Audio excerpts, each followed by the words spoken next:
ឡូសួស្តីការអ្នកនរគ្នាខ្ញុំប្រុសមកកម្ពុជាឥឡូវហ្នឹងខ្ញុំមកបន្តសាច់រឿងកាផាបន្តទៀតđấyដោយសារគ្នាយើងអត់សូវចូលចិត្តរឿង hero ហ្មងទេកុំឲ្យសាំញ៉ាំយូរឥឡូវហ្នឹងយើងចូលសាច់រឿងបរោយទៅតបពីស៊ីនជុនគាត់បានបន្តទៅកាន់ខ្លួនឯងដោយសារតែគាត់មិនអាចការពារទៅកាន់ហាជីនបានឥឡូវហ្នឹងយើងក៏បានកាត់ចូលទៅដល់ថ្ងៃថ្មីហើយស៊ីនជុនរបស់យើងគាត់ក៏បានទៅកាន់ប៉ុស្តិ៍ប៉ូលីសមកហ្នឹងគាត់ក៏បានសួរទៅកាន់លោកប៉ូលីសថាតើត្រូវការពេលប្រហែលថ្ងៃដើម្បីរកឃើញទៅកាន់ជនបង្កហេតុហើយចុះពេលដែលលោកសុភាមកកាន់ខ្ញុំហេតុអ្វីលោកក៏មិនយកกระดาษដែលបានសុភាមកកាន់ខ្ញុំយកមកសង្កេតមើលស៊ីនជុនគាត់ក៏បន្តនិយាយទៀតថាហើយចុះកាមេរ៉ាដែលនៅជាប់សាលារៀននោះហេតុអ្វីលោកមិនមើលទៅកាន់វាតបមកហ្នឹងលោកប៉ូលីសក៏បានតបទៅកាន់ស៊ីនជុនវិញថាកាមេរ៉ាដែលនៅជាប់សាលារៀននឹងត្រូវបានខូចបាត់ទៅហើយអញ្ចឹងទៅគាត់មិនអាចពិនិត្យទៅកាន់កាមេរ៉ានោះបានទៀតនោះទេគាត់ក៏បន្តនិយាយទៀតថាហើយក៏មានកាមេរ៉ាផ្សេងទៀតនៅជាប់នឹងតំបន់មួយហ្នឹងហើយស៊ីនជុនគាត់មិនបានតបទៅកាន់លោកប៉ូលីសទៀតនោះទេប៉ូលីសគាត់ពិតជាឆ្ងល់នឹងទង្វើរបស់ស៊ីនជុនជាខ្លាំងលោកប៉ូលីសគាត់មិនបានគិតច្រើនទៀតនោះទេគាត់ក៏បានរៀបចំឯកសារទុកឲ្យលោកប៉ូលីសគាត់បានប្រាប់ទៅកាន់ស៊ីនជុនថាគាត់នឹងសង្កេតមើលទៅកាន់ហេតុការណ៍នេះបន្ថែមទៀតស៊ីនជុនគាត់មិនបានខ្វល់ពីសម្ដីរបស់លោកប៉ូលីសនោះទេគាត់បានគិតនៅក្នុងចិត្តថាប៉ូលីសមិនអាចជួយទៅកាន់គាត់បាននោះទេអញ្ចឹងគាត់នឹងធ្វើវាដោយខ្លួនឯងតបមកហ្នឹងគាត់ក៏បានប្រាប់ទៅកាន់លោកប៉ូលីសថាគាត់នឹងធ្វើវាដោយខ្លួនឯងរឿងរបស់យើងក៏បានកាត់ចូលនៅពេលយប់ដែលយើងបានឃើញទៅកាន់អបិជីសុកកំពុងផ្អែមល្ហែមជាមួយនឹងសង្សាររបស់វាតបមកហ្នឹងអបិជនសុកវាបាននិយាយទៅកាន់អបិជីសុកថាថ្ងៃនេះលោកបងពិតជាលយខ្លាំងមែនតើតបមកជីសុកវាបានតបទៅកាន់ជនសុកវិញថាទៅនឹងឯងជឿយើងហើយមែនទេហើយពួកគេក៏បានបន្តសើចសប្បាយទៀតទៅជីសុកគាត់ក៏បន្តនិយាយទៀតថាថ្ងៃនេះគាត់ពិតជាមានអារម្មណ៍ល្អខ្លាំងមែនតើគាត់ក៏បានបបួលទៅកាន់អបិជនសុកដើម្បីជួបប្រៃជាមួយនឹងគាត់ហើយជីសុកគាត់ក៏បានងាកទៅកាន់ខាងស្ដាប់ដៃហើយគាត់ក៏បានឃើញទៅកាន់ស៊ីនជុនហើយគាត់និយាយទាំងការសើចចំអកថាអាចរុកកធាត់ហេតុអ្វីឯងនៅទីនេះស៊ីនជុនក៏មិនបានខ្វាយខ្វល់ពីសម្ដីរបស់អបិជីសុកនោះទេនៅតែបន្តទឹកមុខស្មើបន្ទាប់មកហ្នឹងស៊ីនជុនគាត់ក៏បាននិយាយទៅកាន់អបិជីសុកដោយទឹកមុខមាំហេតុអ្វីបានជាឯងធ្វើបែបនេះទៅកាន់ហាជីនណាជីសុកមកសង្សាររបស់ជីសុកគាត់បាននិយាយថាតើអបិនោះឈួតមែនទេហើយម្នាក់ហ្នឹងគឺជានរណាពួកនាងមិនស្គាល់នោះទេហើយជីសុកគាត់បាននិយាយថាស៊ីនជុនឥឡូវនេះវាពិតជាគួរឲ្យខ្លាចមែនតើបន្ទាប់មកជនសុកក៏បន្តនិយាយតាមក្រោយជីសុកថាដោយសារគាត់មានរូបរាងធាត់ចឹងវាគួរឲ្យខ្លាចអញ្ចឹងហើយជីសុកនិយាយទៅកាន់ស៊ីនជុនបន្តទៀតថាតើលាក់កំពុងតែរងចាំខ្ញុំអ្នកចង់ដោះស្រាយជាមួយខ្ញុំរបៀបណាហ៎អស់ហ្នឹងស៊ីនជុនគាត់បានសួរទៅកាន់អបិជីសុកថាអ្នកទៅតែបញ្យល់ហេតុការណ៍នេះមកកាន់ខ្ញុំ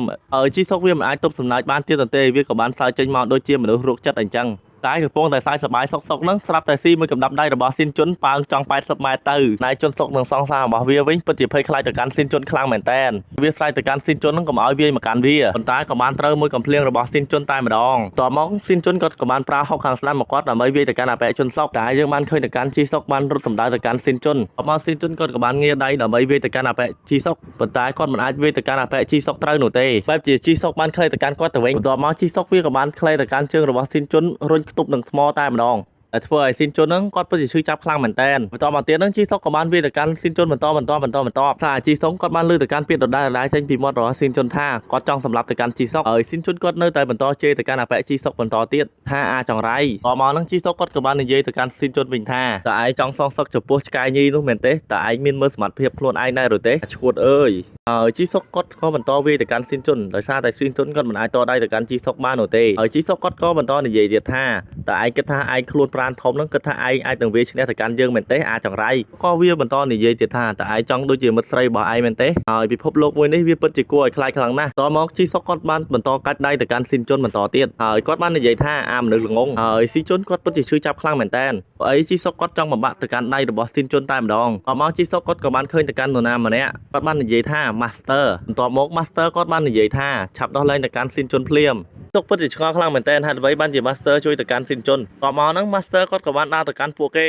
េហើយជីសុកពិតជាភ័យខ្លាចចំពោះ Master ខ្លាំងមែនតើ Master បានប្រាប់ទៅកាន់ជីសុកម្ដងទៀតថាឆាប់ដោះលែងទៅកាន់ស៊ីនជុនឥឡូវនេះមកជីសុកគាត់ក៏បានសម្រេចចិត្តថានឹងដោះលែងទៅកាន់ស៊ីនជុនព្រោះអីគាត់ពិតជាខ្លាចទៅកាន់អំណាចរបស់ Master ខ្លាំងមែនតើមកហ្នឹងជីសុកបានប្រាប់ទៅកាន់ Master ថាស៊ីនជុនជាអ្នកវាយទៅកាន់គាត់មុនប៉ុន្តែ Master គាត់មិនខ្វល់នឹងសម្ដីរបស់ជីសុកនោះទេគាត់បានប្រាប់ទៅកាន់ស៊ីនជុនឲ្យក្រោកឡើងបន្ទាប់មកហ្នឹងគាត់បានសួរទៅកាន់ស៊ីនជុនថាតើលោកមិនអីទេហើយជីសុកគាត់បានសួរទៅកាន់ Master ថាហេតុអ្វីបានជាលោកជួយទៅកាន់ស៊ីនជុននិងមួយទៀតហេតុអ្វីបានជាលោកចេះដឹងរឿងក្មេងៗដោយសារតែលោកគឺជាមនុស្សចាស់បន្ទាប់មក Master គាត់បាននិយាយថាតើលោកចង់សាកល្បងជាមួយនឹងខ្ញុំមែនទេបន្ទាប់មកហ្នឹងជីសុកគាត់បានសួរទៅកាន់ Master ថាតើលោកនឹងបង្ហាញក្បាច់អ្វីមកកាន់ខ្ញុំតែ Master គាត់បែរជាប្រើផ្លូវកាត់ទៅវិញដែលគាត់បានខលទៅប៉ូលីសអស់ស៊ីនជុនគាត់ក៏បានឲ្យក្រទៅកាន់អបិជីសុកហើយជីសុកគាត់បាននិយាយថាស្អែកជួបគ្នានៅសាលាឯងនឹងត្រូវស្លាប់អាចង្រៃថាជីសុកគាត់ខ្លាចទៅកាន់ប៉ូលីសអញ្ចឹងគាត់ក៏សម្រេចចិត្តថាចេញពីកន្លែងហ្នឹងទៅថាតែគាត់ខឹងទៅកាន់ Master គាត់បានជេរទៅកាន់ Master ថាអាកញ្ចាស់ចង្រៃមកហ្នឹងស៊ីនជុនក៏បានសួរទៅកាន់ Master ថាតើលោកគឺជានរណ